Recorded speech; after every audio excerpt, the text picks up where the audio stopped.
I sat across from someone in my office a few weeks ago, and someone that I deeply respect. And he wanted Tipping Point support. And he made his case, and he was good. He does coding, teaches entry coding skills for people for entry-level jobs. And not long ago, that would have been exactly the right answer. And as I sat there and I listened, there was something that I couldn't shake. It was all of the conversations that I'd been having lately.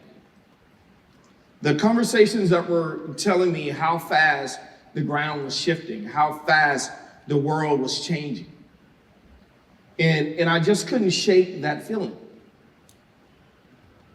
And it reminded me of what you all have been telling me, that the world has moved and our solutions haven't moved as fast.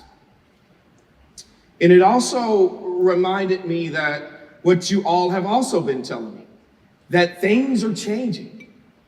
Jobs are changing. Education is changing. How people access information and opportunity is changing. And that's not coming down the road. It's here, right now.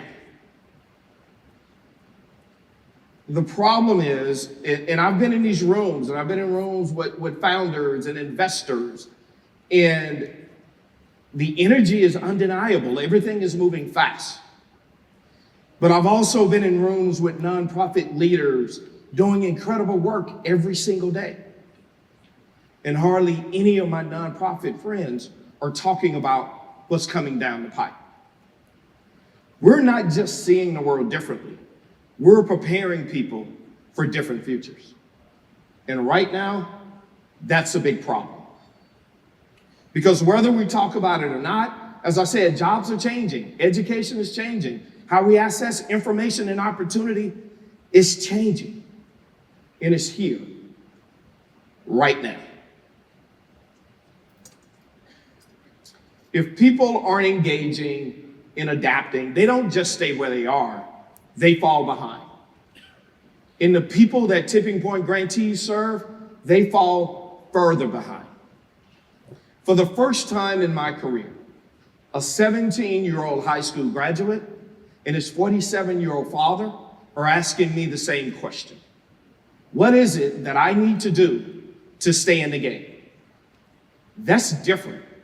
Same vulnerability, two generations at the same time. I've come to believe deeply that we have entered a critical decade. That if we're not intentional, urgent, and focused on bringing people along, this decade will widen every gap we say we care about closing. But we know exactly what works. Shalina, Diego, Elise, it shows us that the right support at the right time can change the course of someone's life. The adoring children in Elise's class, your clean drinking water, Harlan's smile now and into the future. That's what's at stake. What the stories tonight remind me of is something simple, but also easy to overlook. When you're facing a crossroad, having someone in your corner makes all the difference. Someone to help you see what's possible. Someone to help you see a green light. I've had those moments in my own life. I remember when Daniel first asked me to consider coming over to Tipping Point, and he said he could see me as the next CEO. That wasn't on my radar. I didn't see myself that way. But as everyone in this room knows, Daniel can be pretty persuasive.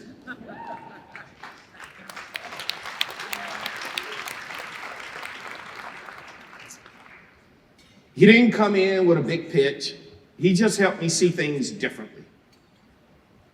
That's what our grantees do every single day for thousands of people in the Bay Area. They sit across from someone to help them move through a moment that could go one way or another.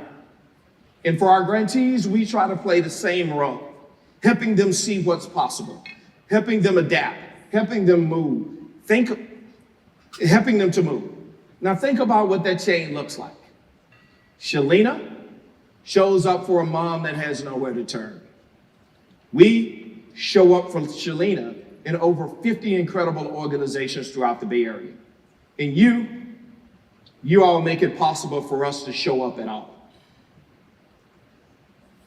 This is my 6th year as CEO.